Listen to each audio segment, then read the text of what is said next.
is timing. I guess I could say it that way. Why is it always the opposite side? Okay, this week we start off a new chapter, vaYiqra 15. That's Leviticus to the uninitiated. Of course, all of you are initiated. This chapter is very highly misunderstood. I'm going to say it that way. What I do when I translate a chapter, I always do the whole chapter before I start teaching. And I go in and I translate it without looking at anything that the sages said, nothing from the Talmud. I don't look at any other source while I'm translating. Now, every once in a while, I'll get hung up on something and I'll have to go to a source because it's some obscure word and I'm not terribly sure what that word connects to. Generally, I can figure out what I'm looking for just simply by using the Jacinius lexicon, because he's real good about helping you get back to the root and stuff like that. That is, if you understand. You have to know some rules of grammar for it to be helpful, but I know those rules, so it is helpful for me. And I don't usually have to go any further than that. Every once in a while, I'll have to dig into the sages and the Talmud and other various sources because it's so obscure that it's just all but impossible to find. But that's only happened once or twice in all of the years I've been doing this, so that's really not that often. Although we do have some words that are only used in this chapter. They're not terrible, not too terrible, not too hard to figure out though. So I want to give a fair warning before we start here. This is big people conversation. Now, we're not going to really probably hit the main big people conversation until next week. I don't see us getting that far today because it doesn't really start. It actually does not start off as big people conversation at all, but it will get there. So let me get going. You've been warned. If you have young children, I think that any girl or boy from the age of 9 years old and up is the ages that are given by the Talmud. I kind of think they should be a little bit older than that, maybe 11 or 12. But if they're older than that, it's time for them to learn this stuff. Now, we're not really going to get into that, like I said, until next week. So just to let you kind of gauge that. But anyone younger than that probably shouldn't be talking, shouldn't be listening in on where we're going with this. Hopefully I've been delicate as I can possibly be. So let me get started. Nothing in this chapter is connected with what I am going to call potential reproductive biology.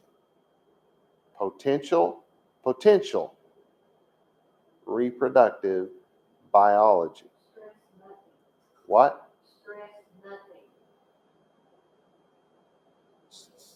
I have no idea what you're talking about. You just said nothing in this chapter, and stress that nothing has to do. You stressed the word. I didn't know you said nothing. Okay, I'm being admonished to tell you that I started this off by saying nothing. Nothing, not a thing. Nothing in this chapter is connected with this thing I'm calling potential reproductive biology. I'm going to be for short from time to time because when these things happen, women don't always get pregnant. That's why potential is the first word. Reproductive ought to tell you everything that you ought to know, especially when it's followed by the word biology. I hope I'm being as careful as I can. Anyway, nothing in this chapter is connected to PRB until we reach verse 16. Verse 16, which is the halfway point in this chapter. So let me put this another way. While the rules from verses 2 through 15 are technically applicable to PRB, the focus is not of this nature until verse 16. And hopefully this will make more sense as we move on. We are now moving from a specific, hope I am saying that right. It sounds funny to my ears. From a specific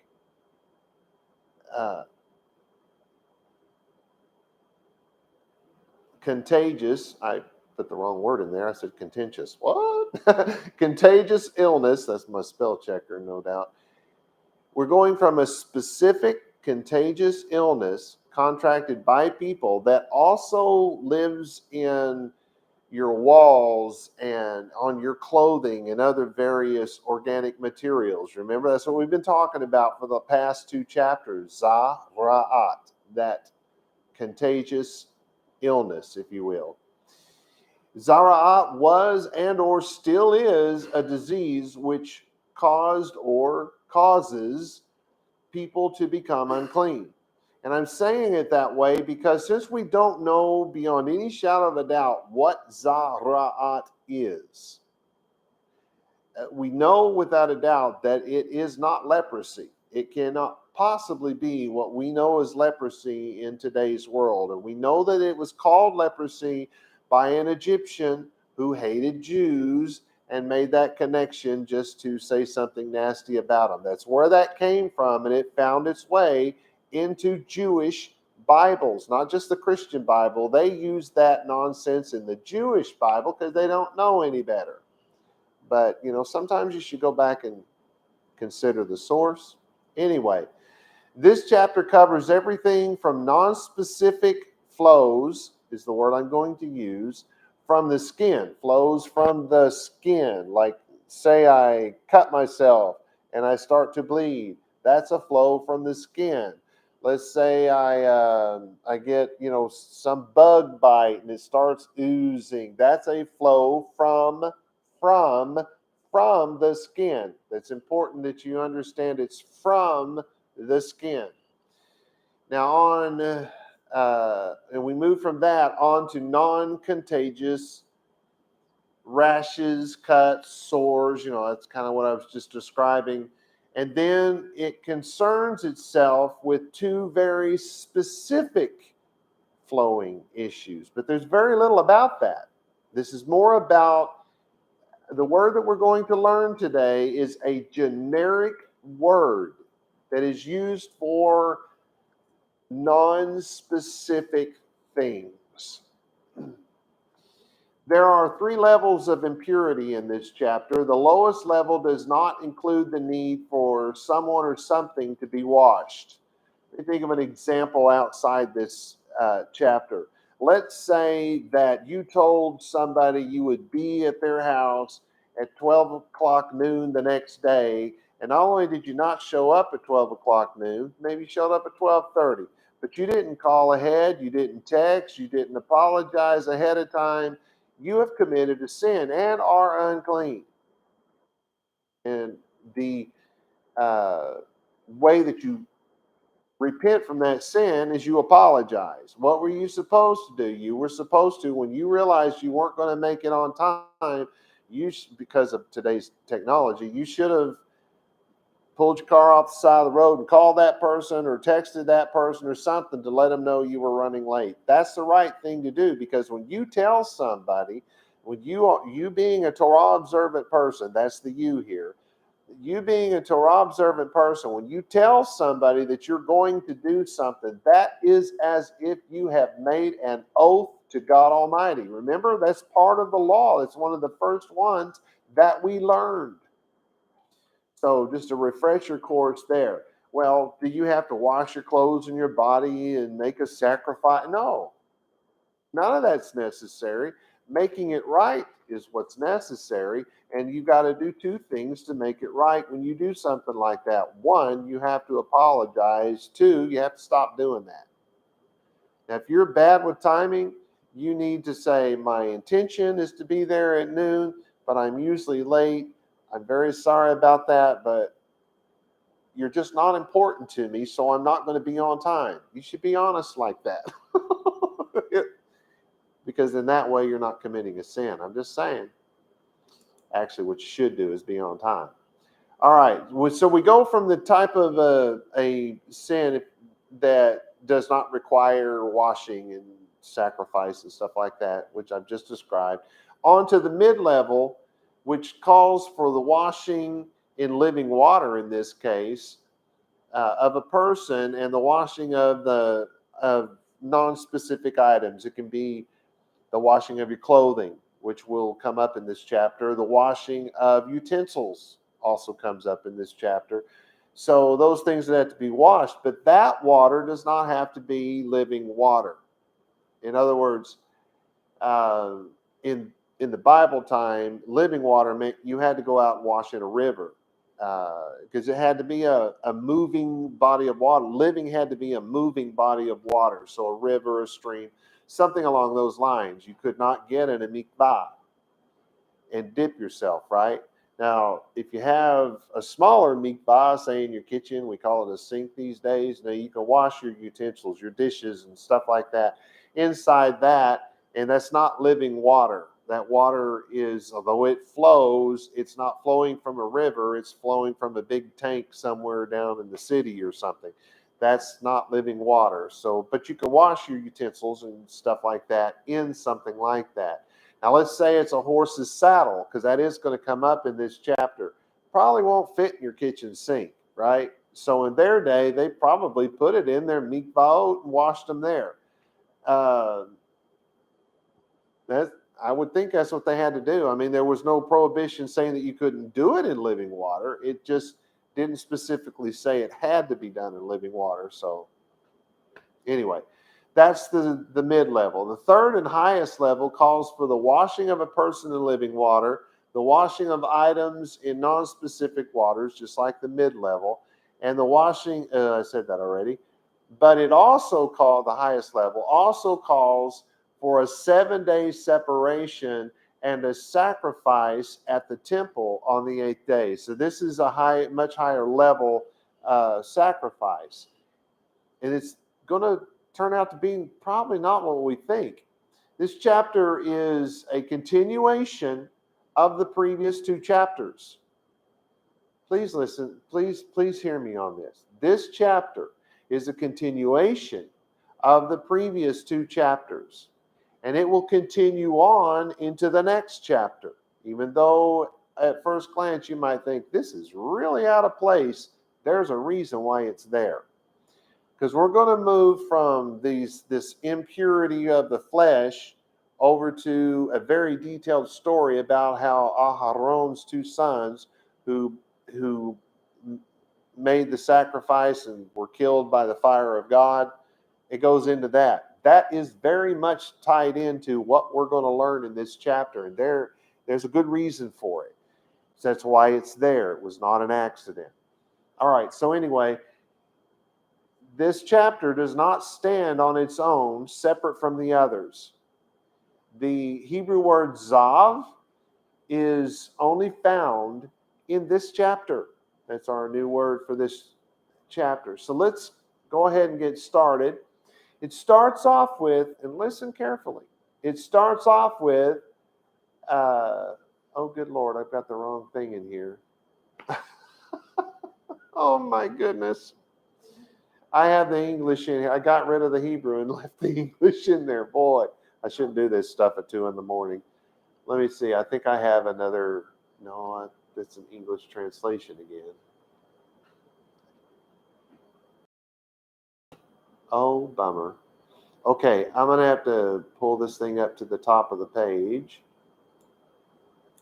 It says, vayedaber Yahweh el Moshe ve'el Aharon lemor.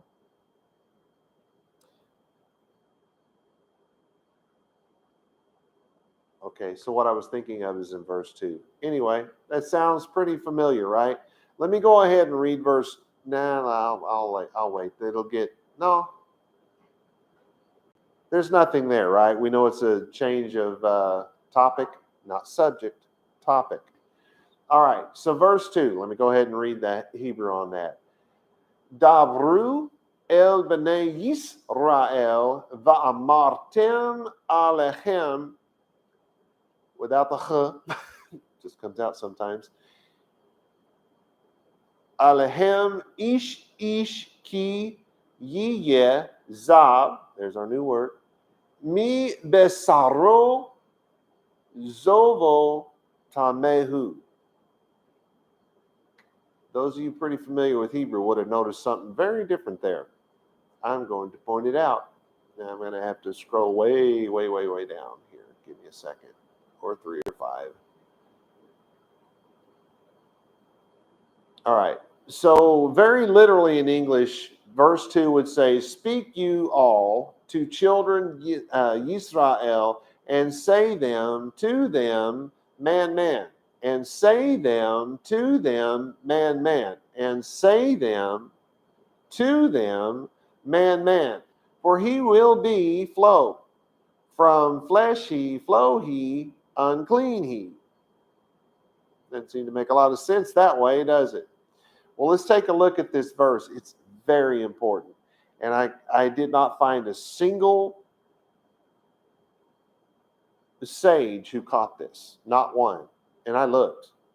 Anyway, Dabru, speak you all, because it's you as if you're talking to a group.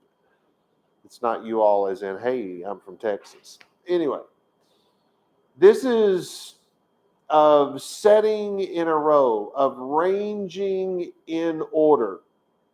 And what do they mean by that? Because you're talking about the word to speak, to tell somebody, to talk to somebody. Well, what do they mean by ranging in an order and all of that kind of stuff? That means you be very particular with your words and you make them understand. You make them understand. You find a way to get this on their level. You know, let's say Peterson, you're probably going to have to really think about how do you get a 4th grader to understand this? Just saying. What? Or a normal human being. Or a normal human being, yes. That's what I was actually getting ready to say. So here's the point. You got to make this understandable. You got to think about how you're saying this. Don't just use a bunch of big words. Don't just go out there and slam it out there and expect that they're going to understand it. Go slow. Make sure that the person you're talking to understands what you're talking about. This is El, which is to B'nai, to the children. You're going to make the children understand. Yisrael, the children of Israel. Then it says, Va'amartem. Now already we have something very different here. I'll point it out in a minute. This is from the word amar, which is, it's to bear forth, to bring to light, to say to oneself, to say to someone else. It's to suppose something. Put in simple terms, it is to shed light on the subject. Now, God has already said you got to make them understand. And now he's saying, I want you to shed the light on this subject. So you get something's going on here that's not normal. Then it says, Alehem. Now, wait a minute. It just said ve'amartem, which we never get in any other sentence. This is the first time I've seen this happen in the law. Then it says Aleichem. It's like saying it twice, right? Well, they're not connected. See, there's a comma in between them. Because this Aleichem connects to ish, man, man. And we're talking about a man as opposed to a woman. A man as opposed to a building. You know, I mean, we're talking about a human man, right? So, Lechem ish or Alechem, I don't know what I'm doing here. Alehem ish. People, that is a Hebrew idiom. And we've had this idiom before. So, let's look at what is normally said. It says, Vayedaber Yahweh el Moshe lemor. And that's all you get, lemor. You don't get the them added to the end of the word, right? What we have here is, and Yahweh spoke to Moshe I don't have the whole thing there. Whoopsie. Okay, well, we'll get to that at the end of the verse. Okay. Well, let's go over the idiom. I do have that here. Alehem ish ish. Until now, God has told Moshe and Aharon what to say to the children of Israel, right? Because that's the example. Golly. Vayedaber Yahweh el Moshe, and then say Aharon lemor. That's normal. That's the way it is almost always said that way, but we said it differently this time. So God has told Moshe and Aharon to say to the children of Israel. However, at this point, God is now telling Moshe and Aharon what to tell the people to say one to another. Alehem ish ish, one to another. They're being told what to tell the people to say one to another. To put it in plain English, in the kind of words that everybody can understand, they're being told to tell the adults that this is what you're going to teach your children.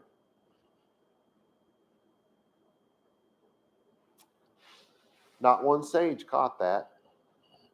And I think the only reason why I caught it is because I didn't go to the sages first. You see, that's the thing about what happened with the sages. One person would say something, and then the next thing you know, everybody's in an echo chamber saying the same thing. Unless somebody didn't like it, and then a big argument would break out, and they'd be condemning each other to hell. That happened a lot. They're human beings. They do things that human beings do. But most of the time, somebody would come up with some idea, say something about it, and everybody's just repeating the same thing over and over again. And no one caught the fact that the text doesn't say the same thing. It says something completely different. And there's an idiom in it that they all know because they got the idiom right in the earlier portions of the law when we had this idiom. But no one caught it here. And I really believe the only reason why I caught it is because I didn't go to them first. And so what I'm saying is it'd be a really good idea if you're a student of Torah, you should do it first yourself. Then compare your work to what the sages say. You'll be surprised how often you catch things that they get wrong because they were in an echo chamber. That's a good way to break out of that. Just saying, it's a good lesson for a student. Then it says, ki yiyeh, so it will be zav. Now we have our new word, zav. It's to flow. Properly, it's used of water most often, for sure.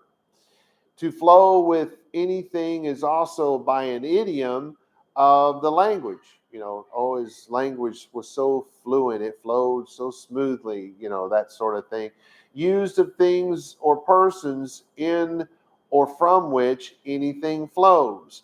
Oh, the brilliance of Rabbi Allen just flows from his... No one ever says that, huh?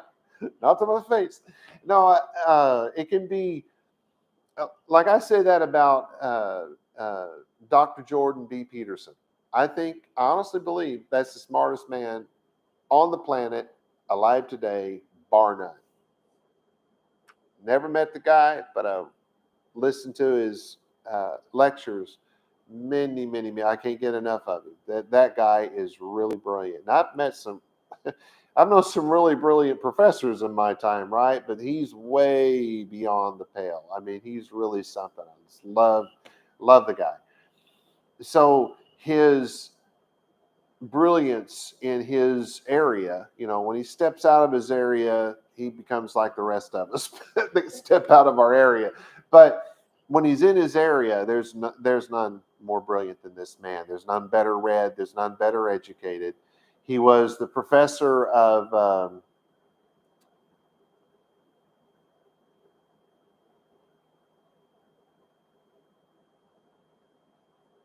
it's a type of psychology. Clinical psychology at Harvard University. He left there because he wanted to go back home. He's from Canada, and he went to work in a college there in Canada, much smaller, much less prestigious. And then he stood up against some laws that Canada came up with to shut people up, to take away their First Amendment rights, and to force them into things that he thought were psychologically very bad for people. And he was he started trending on the internet, and he was a huge star overnight. And that's, of course, how I found him, was on the internet. But anyway, the brilliance just flows from his lips when he speaks. And that's what this idea of flowing. So it can be flowing water, it can be flowing brilliance, it can be flowing in anything that flows, whether it physically flows, emotionally flows, or verbally, right? It can be just anything that you can attach to that. This word is used that way because it is a very generic word. And that's very important that we understand that it is a very generic word. Now we have the next word is mi besaro. And what the sages did well, at least one sage did with this, was just scary. But anyway, sorrow, your skin, flesh. It's metaphorically used of the entire human race. All flesh will bow the knee, that kind of a thing. But it's used of the skin itself, sorrow, right? So what's it mean when it says mi be sorrow? Mi, from, be, in, sorrow, skin, from in the skin, from in the skin. And that's important because it's not from out of the skin, it's from in the skin. It's not a euphemism like one of the sages tried to say it was. It's not. It's not even an idiom. It's just a Hebrew word. And in Hebrew, you take a word, you add stuff to the front, sometimes you change something in the middle, and you add some things in the end. And that basically is how you make a sentence in Hebrew. Okay, so now we have the word zovo, which is our other word that kind of means the same thing. It's to flow, properly used of water by an idiom of the language used. What am I saying? This is it's the same word. Okay. Had a brain pause. All right. So anyway, you have the word flow twice here. You've got it's flows from the skin, and then it says zavo, which is flows. It flows. Okay, then it's tame. We've had this a lot. It comes up an awful lot because this is the word for unclean.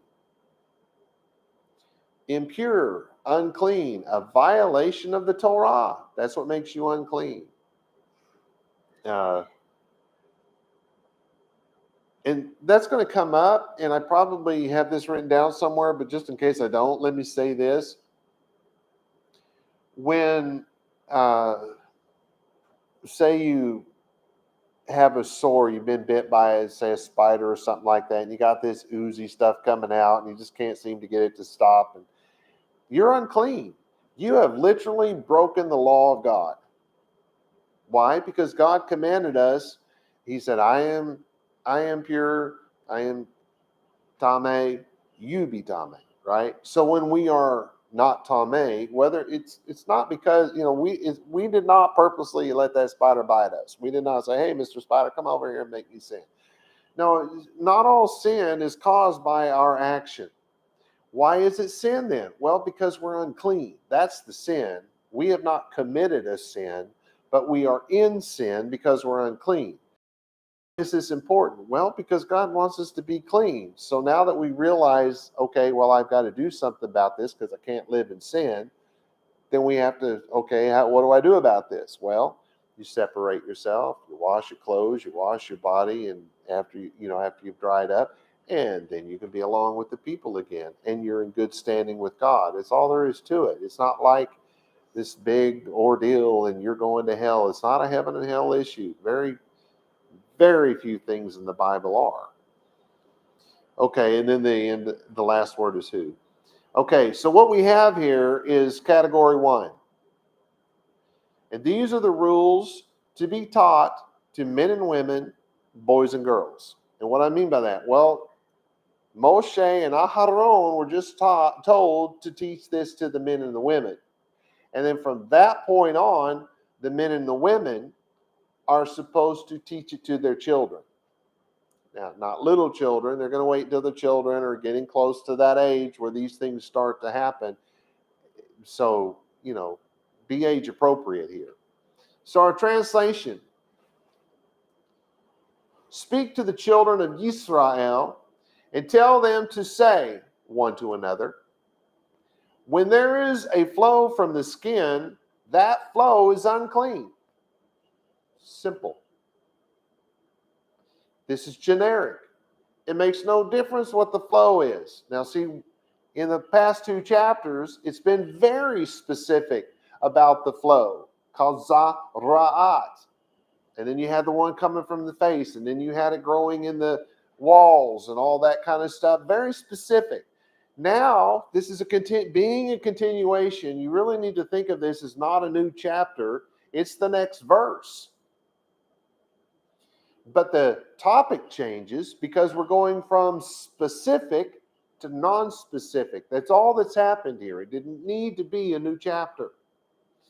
This verse is limited to a generic and otherwise not previously identified flow emanating from the skin itself, not a flow from an orifice.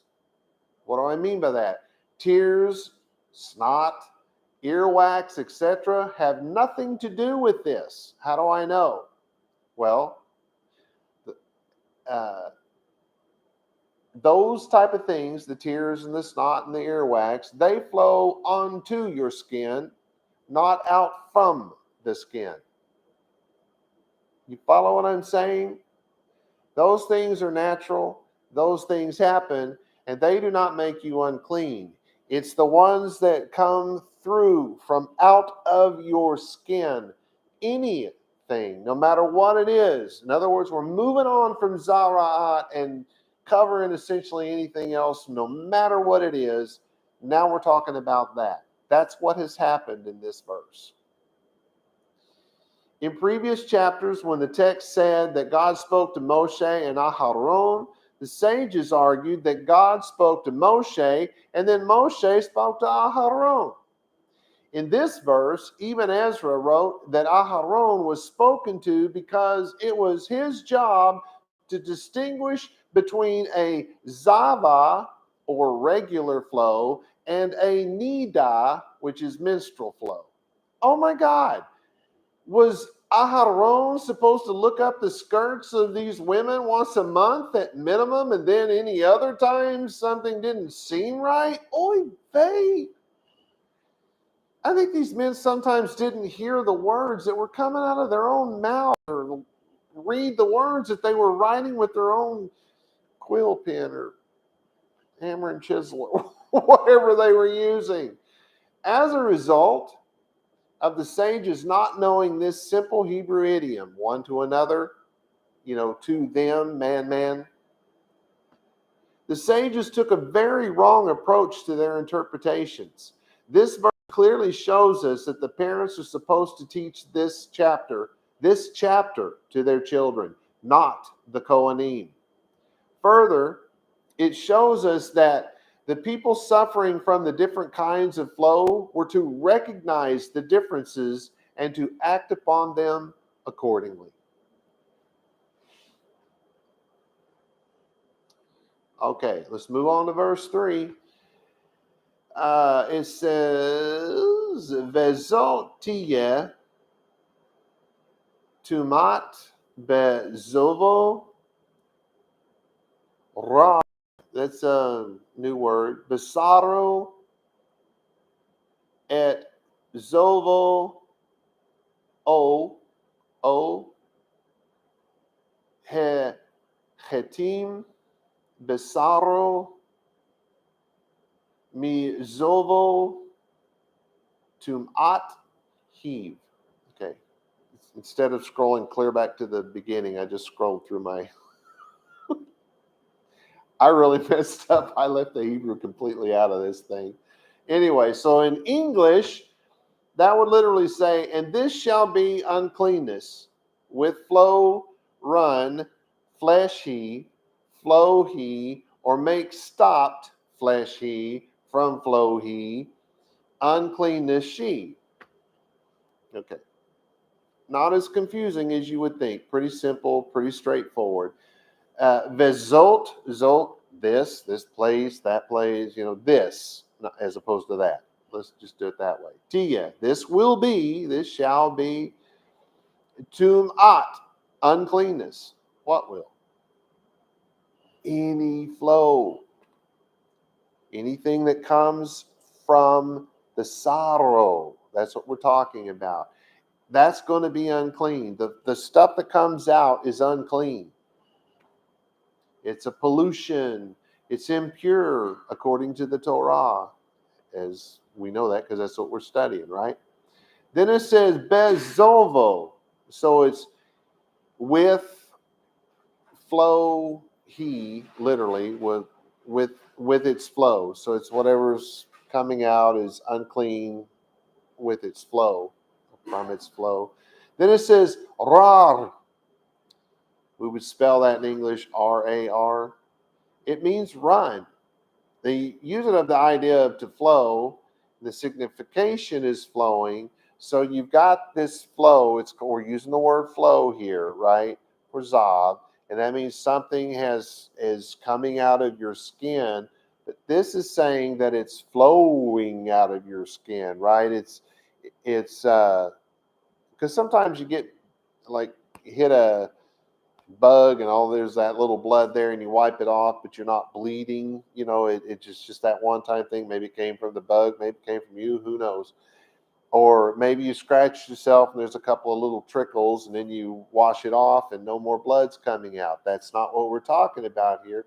We're talking about this little sore or whatever is oozing a little here and oozing a little there. Or maybe you've got a cut and it's flowing and you're having trouble getting that thing to stop. You're trying to pinch it off and you're trying to put gauze on it and wrapping it up, trying to, soak up that flow.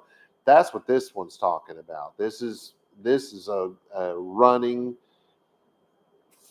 issue of something, most likely blood, coming from your skin. But it's not just about that. It's about any of that pussy stuff that might come up, right? You ever have road rash and have that pus come up? I had that on my shins one time, my knees down to my shins.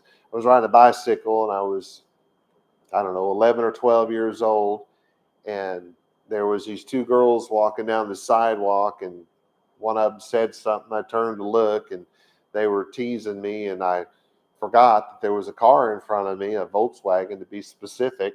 And I hit that thing and went right over the top of it, came down, road rash on my arms, road rash on my knees. The girls got a real big laugh out of that, and everyone in school knew about it the next day. But I had this like pus that was coming out for several days, stuff like that. Just thought I would share because you need to know these things. Then it's the running besaro, in the flesh.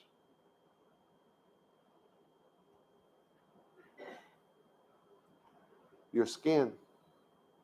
Then it says zovo, which is flow he, literally. Well, you could say flow it, because they use the word he for it when it's masculine and he when it's feminine in Hebrew. So it's not always he, even though I always translate it that way. Well, in this part.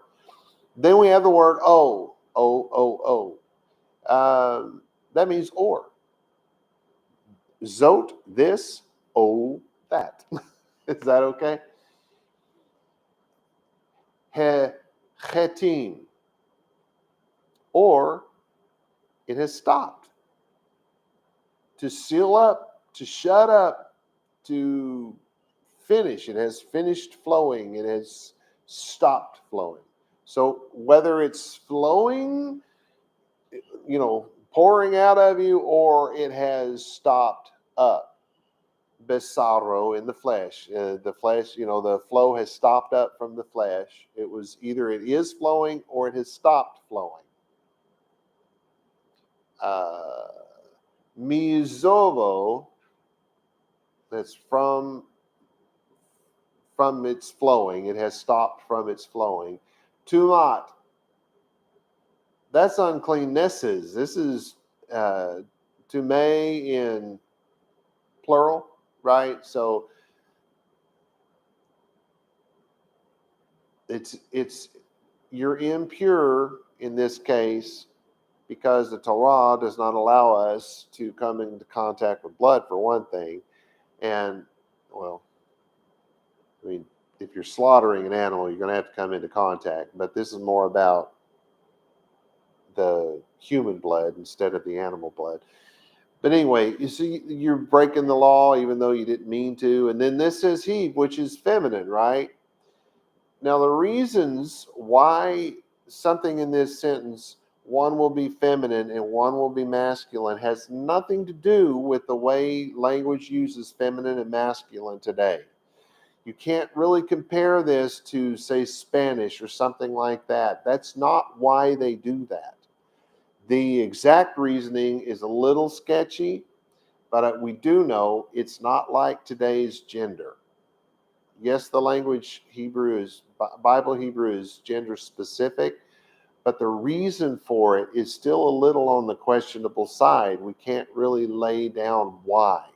We don't know why everything in this sentence is masculine and all of a sudden it just turned feminine. Nobody can actually answer that question. Anyway, my translation. And this will be uncleanness to they who have a running flow in the flesh, or if they have caused it to stop flowing. Their uncleanness is from the flowing. It came from the flowing. That's the stuff that's gushing out. That's what made you unclean. Boy, I hope you're getting this. The flow itself from the skin is what makes us unclean. Thus, even if it stops, we are still unclean because the flow made us unclean. We're not unclean while it's flowing and then not unclean when it dries up. We are unclean because something flowed. All right. Let's move on to 4. Oh, wow, I'm eating up too much time. Oop, oh, daggone. I don't know what I just did. I right-clicked, something came up, and I clicked OK, and who knows what's going to happen now. All right, verse 4. Let me see if I can go through the Hebrew the way I did a while ago. It was easier than trying to go all the way. I'll have this fixed by next week.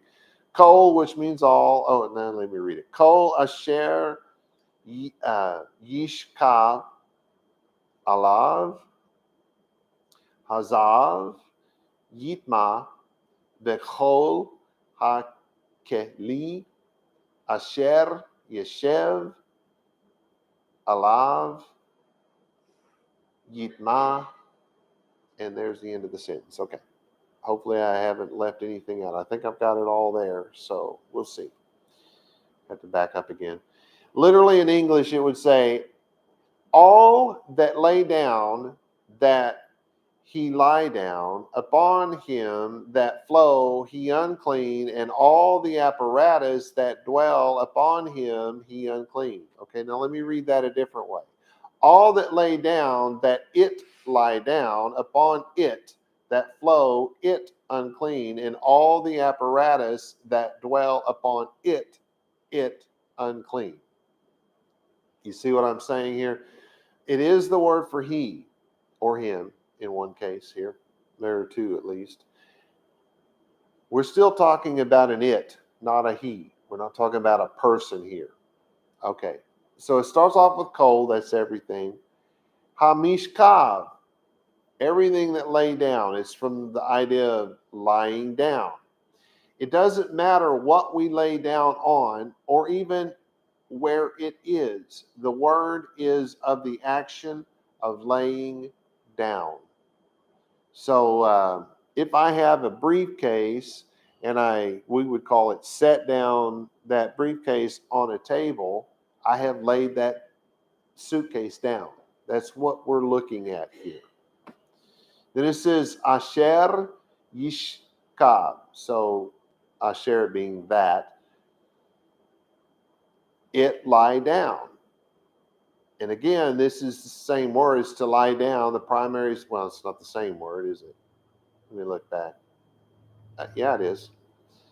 The primary stalk has the power of bending, inclining oneself to lay oneself down. So this is more about the idea of laying down on a bed. And some people actually write the word bed or couch. It was back in the day, they called your bed a couch, back in a long time ago. And that's gone from now you have a couch in your living room to a bed in your bedroom. It's kind of split off into two different things. But way long time ago, your bed was called your couch. And so that's where these ideas come from, because as far back as the 1850s, they were still calling your bed a couch. And this information I'm giving you comes from the 1850s.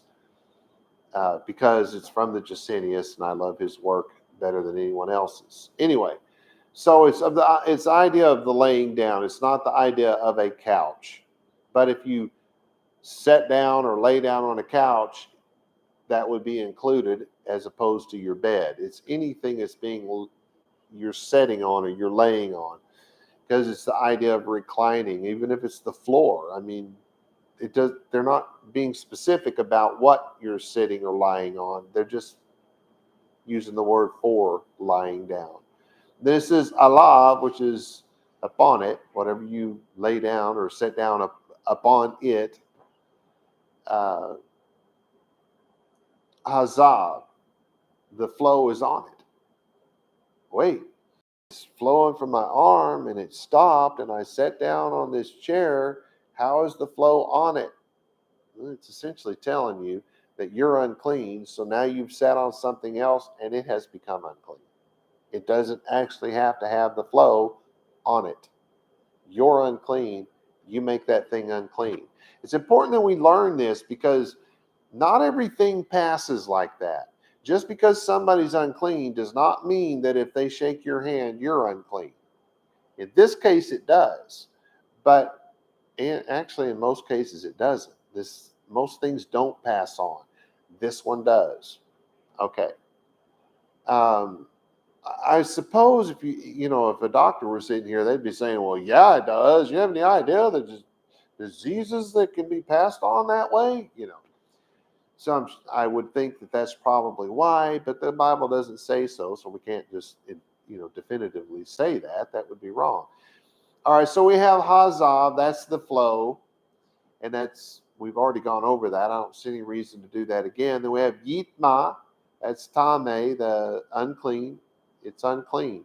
The whole and everything, Ha-Keli, every apparatus, every utensil, every vessel, every piece of clothing, every jewel, your jewelry is unclean. Your glasses are unclean. Your shoes are unclean. Your necklace is unclean. I mean, whatever it is, everything that you touch becomes tame, becomes unclean. Asher Yeshev. This is another thing. This is to dwell. So it's not every place you dwell, because that's not what's coming up. This is everything. Oh, my mouse stopped working. Okay, there we go. Everything that's on you.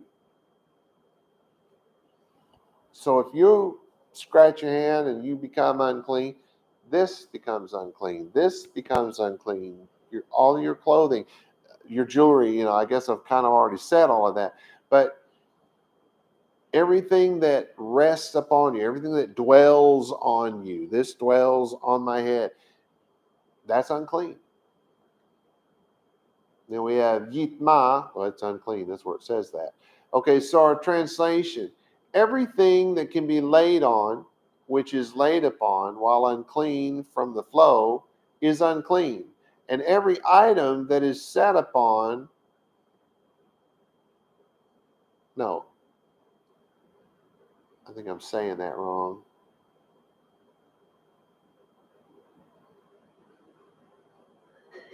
Oh, and every item that is set upon you while you're unclean from the flow is unclean. This is pretty serious here. Everything that flows out of the skin makes a person, and anything the flow touches, unclean. However, we shall soon discover that once a person is purified and has purified their clothing, the impurity does not pass on. Isn't that great? Let's see. Ooh, I'm down to 9 minutes.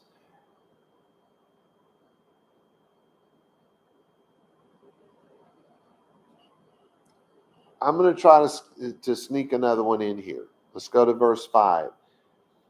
Ve'ish asher yiga be'mishkavo yechabes begadav ve'rachatz ve'tameh ad ha'arev. And that's the end of it. So we can go through this pretty good, I think. I'm going to try to push a little bit harder than normal here because we are running out of time. Literally in English, this is and man that touch and lay down it, and wash garment his, and wash in waters, and unclean until the evening. So it starts off ve'ish and man, asher yiga that touch.